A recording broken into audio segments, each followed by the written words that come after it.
दूसरा अध्याय, पहली आयत। हे भाइयों, जब मैं परमेश्वर का भेद सुनाता हुआ तुम्हारे पास आया तो शब्दों या ज्ञान की उत्तमता के साथ नहीं आया। पौलुस कुरिन्थियों के दार्शनिकों में से एक समान नहीं आया था, न ही वह सड़कों की मोड़ों पर खड़े होने का प्रयास कर रहा था, और न अपने उत्तम उपदेश या प्रभावशाली भाषण से लोगों को राजी करना चाह रहा था।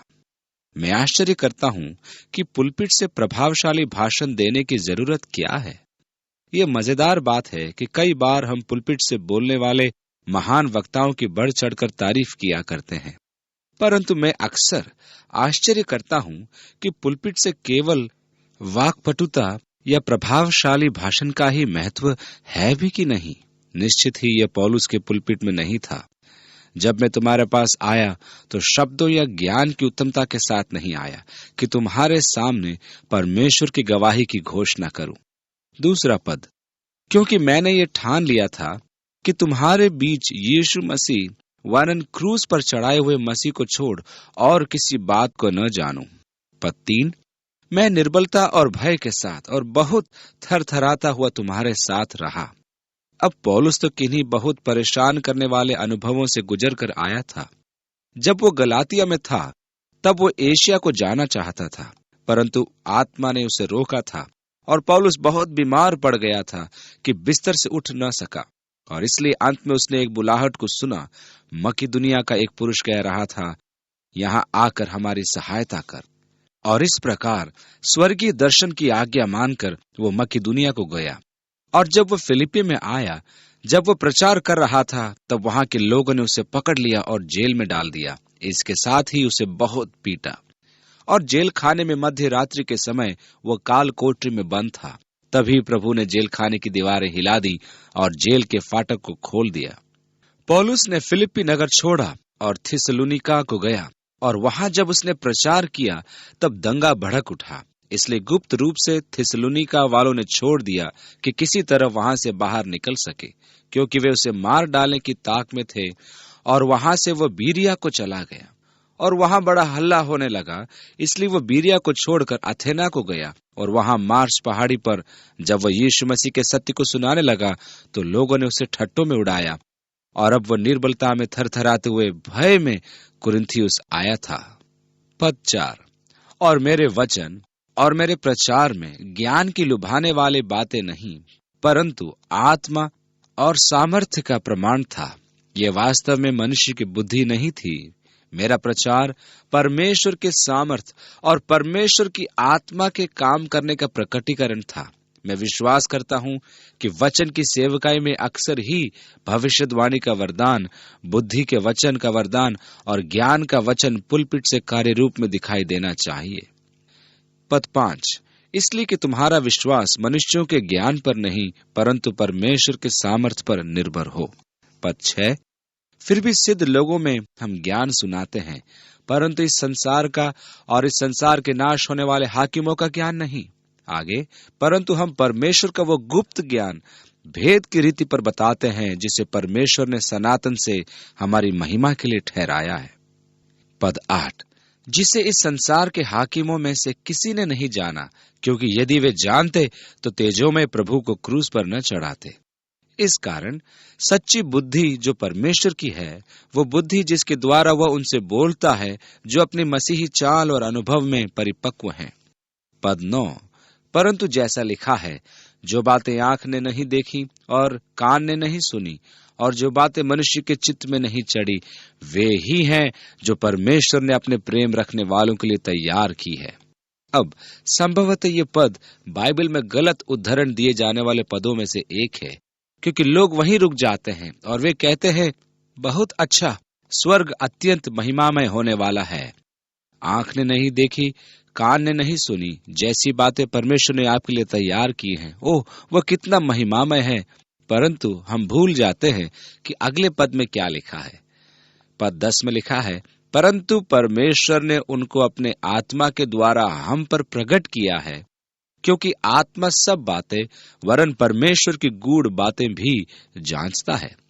इसलिए ये बातें जिन्हें संसार नहीं जानता, अब वह संसार की आंखों, संसार के कानों, संसार में लोगों के हृदयों के बारे में बात कर रहा है।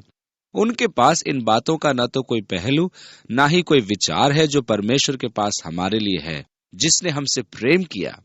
परंतु परमेश्वर ने उनको अपने आत्मा के द्वारा हम पर प्रकट किया, क्योंकि आत्मा सब बातें, यहाँ तक कि परमेश्वर की गूढ़ बातें भी जांचता है। पद 11, मनुष्यों में से कौन किसी मनुष्य की बातें जानता है? केवल मनुष्य की आत्मा जो उसमें है। वैसे ही परमेश्वर की बातें भी कोई नहीं जानता, केवल परमेश्वर का आत्मा।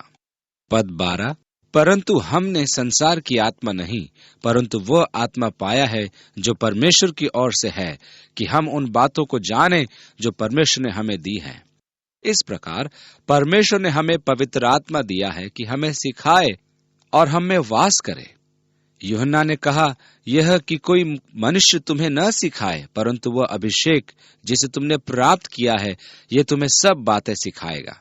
यीशु ने कहा, परंतु सहायक जो कि पवित्र आत्मा है, जिसे पिता मेरे नाम से भेजेगा, वह तुम्हें सब बातें सिखाएगा और जिन बातों की आज्ञा मैंने तुम्हें दी है, उन सब को याद दिलाएगा। और इस प्रकार परमेश्वर ने हमें पवित्र आत्मा दिया है कि हम परमेश्वर की बातों को स्वतंत्र रूप से जान सकें, जैसा कि वह परमेश्वर के मार्गों में हमारे हृदयों को निर्देश देता है। और इसी कारण मैं तुम्हारे सामने हर एक व्यक्ति को हमेशा उत्साहित करता हूं कि बाइबल पढ़ना आरंभ कर दे और प्रार्थना करे, हे परमेश्वर, काश कि जब मैं पढ़ता हूं तो आपका पवित्र आत्मा मेरे मन को, मेरी समझ को प्रकाशित करे कि मैं आपके सत्य को जान सकूं। क्या कभी आपने बाइबल पढ़ी और उसके उस पृष्ठ को पूरा पढ़ा और तब सोचा मैंने क्या पढ़ा था? और आप जानते हैं कि आपका मन कहीं था, उस पृष्ठ में जो कुछ आपने पढ़ा उसका एक शब्द भी आप याद नहीं रखते। हो सकता है कि आपका मन किसी सांसारिक वस्तु के पीछे लगा था और यहाँ आप पवित्र आत्मा के बारे में कुछ जानने का प्रयास कर रहे हैं। परंतु तब आप कहेंगे, हे प्रभु, अब इसे समझने में मेरी सहायता कर। और आप फिर से पूरा पृष्ठ या भाग पढ़ते हैं और किस प्रकार पूरी बात सजीव हो उठती है और फिर असरदार ढंग से आपके हृदय से बातचीत करना शुरू कर देती है। अब आप उस बात को देख रहे हैं जिसे आपने पहले नहीं समझा था। आप उस बात को समझने लगते हैं जिसे पहले नहीं समझा था। वह मानो उस प्रश्न में खो जाना है और उसे अपने हृदय में जलने देना आरंभ करने जैसा है। हमें धार्मिक और सत्य का मार्ग सिखाना पवित्र आत्मा का महिमामय कार्य है। 13वां पद, जिनको हम मनुष्यों के ज्ञान की सिखाई हुई बातों में नहीं, परंतु आत्मा की सिखाई हुई बातों में आत्मिक बातों से मिला मिलाकर सुनाते हैं। आगे, परंतु शारीरिक मनुष्य परमेश्वर की आत्मा की बातें ग्रहण नहीं करता, क्योंकि वे उसकी दृष्टि में मूर्खता की बातें हैं और न वह उन्हें जान सकता है, क्योंकि उनकी जांच आत्मिक रीति से होती है।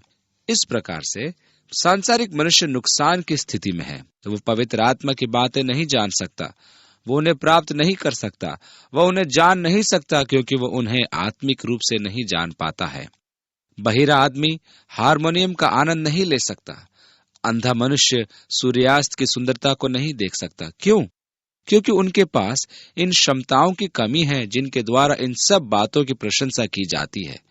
इसलिए ठीक इसी के समान स्वाभाविक मनुष्य पवित्र आत्मा की बातें प्राप्त नहीं कर सकता या उन्हें जान नहीं सकता, क्योंकि उसमें इन क्षमताओं की कमी है जिनके द्वारा इन बातों को जाना जाता है। उसमें पवित्र आत्मा की कमी है और पवित्र आत्मा की कमी के कारण पवित्र आत्मा की बातों को जानना असंभव है। 15वां पद, आत्मिक जन सब कुछ जांचता है, परंतु वो आप किसी से जांचा नहीं जाता। या दूसरे अनुवाद में, वह जो आत्मिक रूप से सब बातें जानता तो है, तथापि उसने मेरे मनुष्य को नहीं समझा। अब सांसारिक मनुष्य परमेश्वर के वचन के प्रति आपके प्रेम को नहीं समझ सकता। वो परमेश्वर के लोगों के लिए आपके प्रेम को नहीं समझ सकता। वो परमेश्वर की बातों के प्रति आपके प्रेम को नहीं समझ सकता। वह चला जाता और कहता है, मैं नहीं जानता, वो सनकी है। वह हर समय प्रभु के बारे में बातें करता है, उसके साथ कुछ तो गलत है। वह जो आत्मिक है वो बातों को समझता तो है, तथापि वह स्वाभाविक मनुष्य के द्वारा समझा नहीं जाता। उसे कोई मनुष्य नहीं समझता और कभी कभी वह संबंधों को कठिन बना देता है। जब ये बच्चे आते और प्रभु को ग्रहण करते हैं और फिर वे घर जाते हैं और अपने माता पिता से पवित्र आत्मा की बातें बताने लगते हैं कि अचानक से उनमें बातचीत होना ही बंद हो जाती है। 16वां पद, क्योंकि प्रभु का मन किसने जाना है कि उसे सिखाए, परंतु हम में मसीह का मन है। इससे उसका क्या अर्थ है? जब वह फिलिपियों को लिख रहा था तब उसने कहा, काश कि तुम में ये मन हो जो यीशु मसीह में भी है। वो यद्यपि परमेश्वर का प्रतिरूप था, जिसने परमेश्वर के स्वरूप में होकर भी परमेश्वर के तुल्य होने को अपने वश में रखने की वस्तु न समझा, वरन अपने आप को ऐसा शून्य कर दिया और दास का स्वरूप धारण किया और मनुष्य की समानता में हो गया और मनुष्य के रूप में प्रकट होकर अपने आप को दीन किया और यहाँ तक आज्ञाकारी रहा कि मृत्यु, हाँ क्रूस की मृत्यु भी सह ली। मन जो मसीह में था वो मन नीचे उतरने, दास का स्वरूप धारण करने वाला और दीनता का मन था। हम में मसीह का मन है। पौलुस ने कहा, वह मन जो फूलता नहीं, स्वयं को ऊंचा नहीं करता या अपने निज बुद्धि पर घमंड नहीं करता, परंतु वह मन जो परमेश्वर, उसकी इच्छा और उसके अधिकार के प्रति स्वयं को समर्पित करता है। हम में मसीह का मन है। हे परमेश्वर, हमारी सहायता कर कि सच में हम में मसीह का मन हो, ठीक वह मन जो मसीह का था, ठीक वह भावना जो यीशु में थी हमारी भी मानसिक भावना बन जाए, जो एक दूसरे पर अधिकार नहीं जताता, न हावी होता है, परंतु प्रेम में एक दूसरे की सेवा करता है। हम 3 प्रकार के मनुष्य को देखते हैं, स्वाभाविक मनुष्य, आत्मिक मनुष्य, फिर हम तीसरे मनुष्य को पाते हैं, सांसारिक मनुष्य, अर्थात वह जो शरीर के अनुसार चलता है, और यही वह एक है जो संकट में है। होने दे कि आप आत्मा में चल सकें, आप आत्मा के चलाए चल सकें, आप आत्मा के द्वारा सिखाए जा सकें, जिससे कि आप अपने जीवन में मसीह की भरपूरता को देख सकें। होने दे कि आप प्रभु की बातों में धनी बने और ठीक इसी प्रकार से पवित्र आत्मा की बातों में भी, क्योंकि इन्हीं असीमित स्रोतों से अपने प्रेम एवं अनुग्रह, बुद्धि एवं दया के द्वारा परमेश्वर आप में काम करता, आपकी अगुवाई करता रहेगा। होने दें कि आप हमारे प्रभु एवं उद्धारकर्ता यीशु मसीह के अनुग्रह एवं ज्ञान में बढ़ते जाएं। होने दें कि यह आपके जीवन में परमेश्वर के आत्मा का एक विशेष समय हो, जो कि आपको उसके पुत्र के स्वरूप में एक रूप करे, बनाए और ढाले। होने दे कि आप अपने जीवन में परमेश्वर को काम करने के लिए स्थान एवं समय दें, यीशु के नाम में, आमीन।